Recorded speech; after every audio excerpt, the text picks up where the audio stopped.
Hello साथीहरू, नमस्ते सबैजनालाई। म चाहिँ अहिले के गरेछु भने तपाईँलाई के देखाउँछु भने म चाहिँ एउटा रेसिपी बनाउँदैछु साथीहरू। त्यो रेसिपी चाहिँ के होला भने नि म चाहिँ आज आलुदम बनाउँदैछु। आलुदम मजाले बनाएर खानु पर्यो भनेर के को लागि भने चाहिँ आलु भुजा खानु मन लागिरहेछ नि त साथीहरू। एकदम साह्रो मलाई चाहिँ अस्तिबाट खानुभन्दा त्यत्तिकै मैले खानु बनाएकै थिइनँ हो।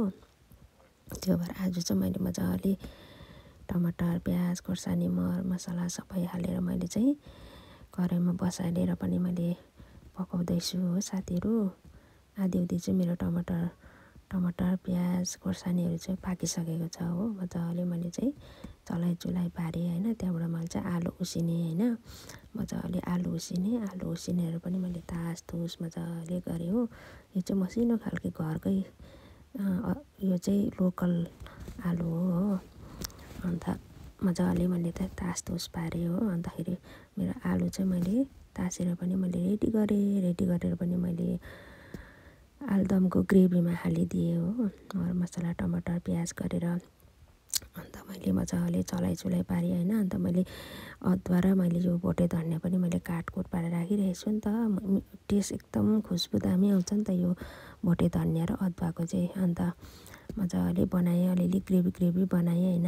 यसमा चाहिँ अलिअलि ग्रेभी बनाउनु पर्छ नि त यो आलुदममा चाहिँ। एकदम वाउ हुन्छ खानुको लागि, यसो टेस्टी हुन्छ हो।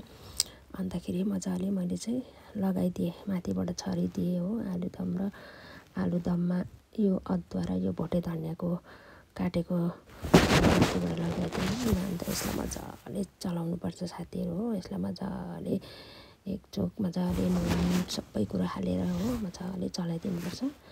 अन्त चलाएर चाहिँ मजाले ढकनीले छोपिदिनुपर्छ हो साथीहरू। जाडो महिनामा चाहिँ एकदम खानु राम्रो हुन्छ नि त। अन्त फाइनली मेरो चाहिँ आलुदम यस प्रकारको भइसक्यो। आलुदमसँग चाहिँ मैले चाहिँ सेलरोटी पनि खानु पर्यो भनेर मैले एक दुईवटा सेलरोटी पनि मैले निकालिराखेको छु हो। अन्त यो टेस्ट गर्नु पर्यो साथीहरू होइन। भुजा पनि हालेर खानु मन लागिरहेको थियो नि त। अन्त तपाईँले पनि यसरी नै बनाएर खानु होला, जाडोमा एकदम मजा आउँछ हो। अन्त मैले भुजा हालेँ। अन्त मेरो बुढालाई पनि मैले खाने भने उसले त त्यति मन पराउँदैन नि त। फेरि मैले खाएको देखेर चाहिँ खान्छु भनेर चाहिँ मैले उसलाई पनि अलिकति हालिदिएँ हो। अन्तखेरि मैले चाहिँ अन्त कस्तो रहेछ भनेर मैले टेस्ट गरेको दामी भयो साथीहरू।